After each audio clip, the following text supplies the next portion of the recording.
ఇప్పుడే దీపాలు పెడుతున్నారండి. 6 అయింది కదా మేడం, అంతా రెడీయా? పెట్టండి మేడం ఒకసారి. అందరికీ దీపావళి పండుగ శుభాకాంక్షలు. లక్ష్మీ పూజ ఇప్పుడే ప్రారంభమవుతుందండి, ఎందుకంటే ఈరోజు అమావాస్య మధ్యాహ్నం స్టార్ట్ అయింది కదా, కాబట్టి చాలామంది ఈరోజు చేస్తున్నారు. కానీ మన ముంబై అటువైపు మాత్రం యాక్చువల్గా రేపు చేస్తున్నారు అనమాట. వాళ్ళు కొంతమంది ఏంటంటే మార్నింగ్ పూట అమావాస్య ఉంటే దీపాలుగా పరిగణిస్తారు. Thank you madam, happy Diwali మీకు. అయితే మేడం మీరు ఒక చిన్న పని చేయాలి నాకు.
ఒక చిన్న అభినందన, ఒక చిన్న ఎంకరేజ్మెంట్, ఒక చిన్న సెలబ్రేషన్ మనని ఎంతో ఆనందంగా ఉంచేస్తుందండి.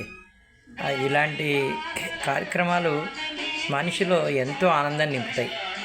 నిజంగానే లైఫ్ని ఎవరో వచ్చి మననేమో ఆనందంగా ఉంచరండి, మనని మనమే క్రియేట్ చేసుకోవాలన్నమాట. అది ఒక చిన్న జ్ఞాపకమే కావచ్చు. నిజంగానే మంచి జ్ఞాపకాలని ఎప్పుడూ పదిలంగానే ఉంచుకోవాలండి, రేర్గా అన్నమాట. ఎందుకంటే కాలం అనేది దొరికిపోతూనే ఉంటుంది. మళ్ళీ కొన్ని సందర్భాలు వెనక్కి తిరిగి కూడా రాని సందర్భాలు కూడా ఉంటాయి. ఒక్కొక్కసారి ఇలాంటి పాటలు విన్నప్పుడు కూడా మనసు కొంచెం ఆలోచనలో పడేస్తుంటుంది. కాలం పరిగెడుతుంది, మనం ఏం కోల్పోయామో మనకు తెలుస్తుంది, కానీ వెనక్కి తిరిగి మాత్రం మనం చూసుకోలేం. కానీ నిరాశ వద్దు, ఆశ, ఆనందం, హ్యాపీనెస్, ఎవ్రీథింగ్ ఇన్ యూ.